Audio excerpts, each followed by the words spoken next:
কলকাতায় এসটিএফের হাতে গ্রেপ্তার হওয়া কেতুগ্রামের রামকৃষ্ণ মাঝি স্থানীয় বিজেপি নেতা। সে বিজেপির কার্যকরী বুথ সভাপতি পদে রয়েছে। সে পেশায় গাড়ি চালক, তার নিজের ছোট হাতি গাড়ি রয়েছে। গতকাল রাত্রে তার গ্রেপ্তার হওয়ার খবর পৌঁছেছে তার বাড়িতে, যা শুনে হতবাক পরিবারের সকলে। এই বিষয়ে পরিবারের তরফ থেকে জানানো হচ্ছে, কোনোদিন কোনো অবৈধ কাজের সঙ্গে যুক্ত ছিল না রামকৃষ্ণ। তবে তার যে ছোট হাতি গাড়ি রয়েছে সেটি লোনে কেনা। সেই লোনের টাকা সম্প্রতি সে জোগাড় করতে পারছিল না। বিভিন্ন জায়গায় সে 5,000 টাকার জন্য ঘুরছিল। হয়তো এই 5,000 টাকার প্রলোভনেই তাকে কেউ ফাঁসিয়েছে। অন্যদিকে এলাকার তৃণমূল কর্মীদের বক্তব্য, রামকৃষ্ণ মাঝি তার গাড়িতে করে মাদকদ্রব্য পাচারে যুক্ত ছিল। এমনকি তার বাড়িতে বিভিন্ন সময়ে অচেনা মানুষজনের আনাগোনাও ছিল। বিভিন্নবার পিস্তল হাতে তাকে গ্রাম দাপাতে দেখা গেছে। এমনকি তার নামে একটি ধর্ষণের অভিযোগও রয়েছে কেতুগ্রাম থানায়। যে ঘটনার রামকৃষ্ণ জেল খেটেছিল। যদিও বিজেপির বক্তব্য, রামকৃষ্ণ মাঝি বিজেপি দলের সঙ্গে যুক্ত নয় ও বিজেপি দলের কেউ নয়। লোক দু চারটে আসতো। কার বাড়ি? এবার রামকৃষ্ণ বাড়ি আসতো। কখন ঢুকতো তাও? ও সকালেও ঢুকতো, বিকালেও ঢুকতো, আবার কোনো সময় সন্ধ্যের দিকেও ঢুকতো।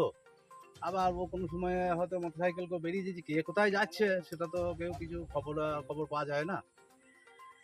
কে কোথায় যাচ্ছে, হয়তো মোটরসাইকেল করে বেরিয়ে যাচ্ছে, সেটা আমি কোনো খবর কে কাকে জিজ্ঞাসা করবে। জানেন ও ধরা পড়েছে গুলি নিয়ে? হ্যাঁ, সেটুকুই নেটে বা খবরে দেখতে পেলাম। এই ধরনের কাজ করে বলে মনে হয়? এই ধরনের কাজ করে বলে মনে হবে বই কি। কেন মনে হবে?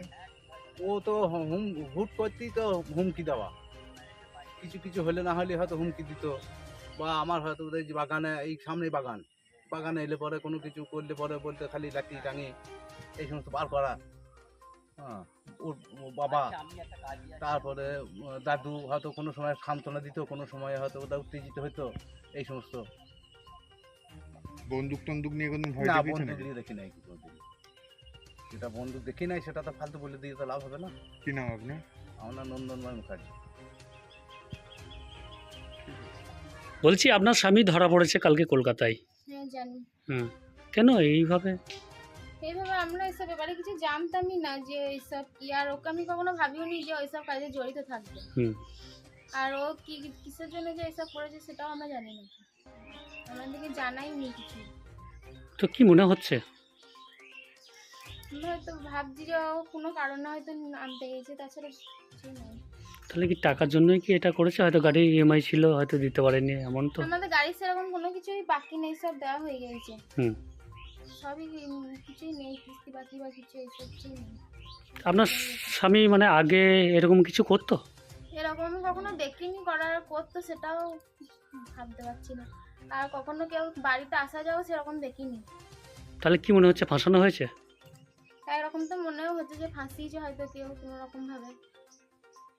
আপনার নাম? না, সময় মাঝি। আপনি কে হচ্ছেন? রামকৃষ্ণ মাঝি। যে কেতুগ্রাম থেকে আগ্নেয়াস্ত্র নিয়ে কখনো মহিলা ধরা পড়ছে কলকাতায়, আর রামকৃষ্ণ বলে একজন ধরা পড়েছে কেতুগ্রাম থেকে, এই ব্যাপারে কি বলবেন?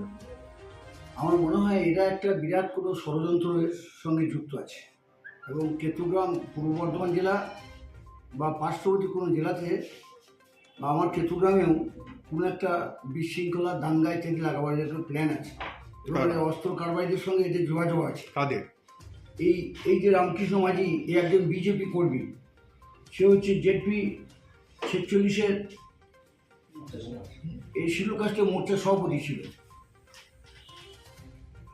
সে বিজেপি করে, আরএসএস করে, এবং এখানে এমপি প্রিয়া শাহ যে দাঁড়িয়ে ছিল এখানে বোলপুর লোকসভা প্রার্থী, সে লোকসভার সঙ্গে তারও সঙ্গে কিন্তু ছবি রয়েছে, এবং সে খুব ক্লোজ এবং একটা উচ্চ যে নেতাদের সঙ্গে তার যুক্ত আছে।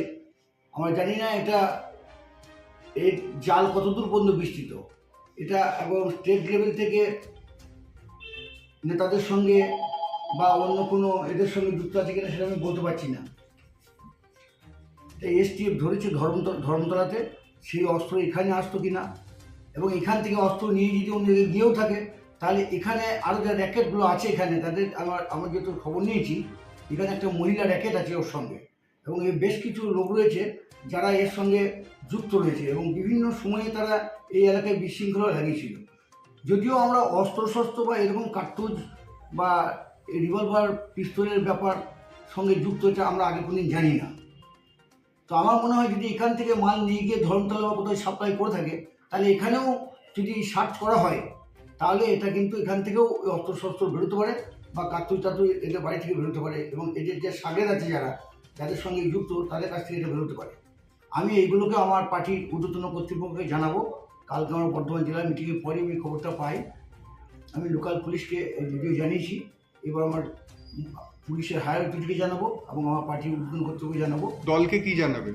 দলকে এটাই জানাবো যে এইরকম ধরনের কাণ্ড, এরকম আমরা চাই না যে এই এলাকায় যে শান্তিভাবে ভোট করে গণতান্ত্রিক উপায়ে যে জিতুক, কিন্তু এইভাবে অস্ত্রশস্ত্র কারবার পার্টির নেতারা যারা করছে সেরা কোন পার্টি?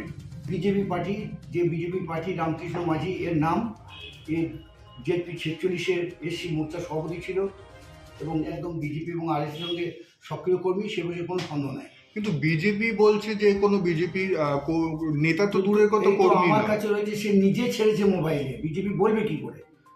নিশ্চয়ই আরও অনেক কাণ্ড করেছে আগে এখানকার, তার সঙ্গে কিন্তু অনেক সাগরেদও আছে, তারাও কিন্তু খুব অ্যাডামেন্ট টাইপের, বিভিন্ন সময়ে খুব উগ্র কথাবার্তা বলে। আমার মনে হয় এদের ভিতরে একটা অস্ত্র শস্ত্র থাকার জন্য এরকম সাধারণভাবে তারা কথাবার্তা বলছে না, এবং তারা যুক্ত আছে অনেকে, এই বিজেপির কর্মীরা। এরা বিজেপির পার্টিকেও এটা দেখা উচিত তাদের, এই ধরনের তাদের এরকম করতে। কেতুগ্রাম থেকে আরিফা খাতুনের রিপোর্ট, রূপসী বাংলা মিডিয়া।